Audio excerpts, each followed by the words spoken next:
Hi, hello kabayan! Today, it's our Bacala Day. So, it's our first Bacala Day here in Saudi Arabia.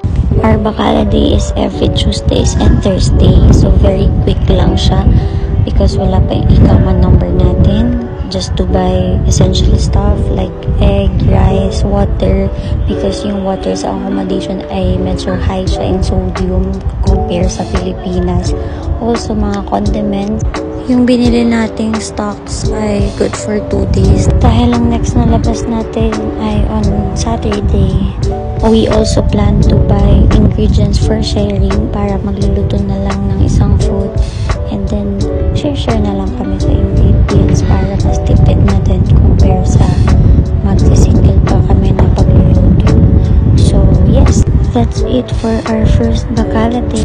Continue to watch, like, and follow my Saudi Arabia journey. Bye!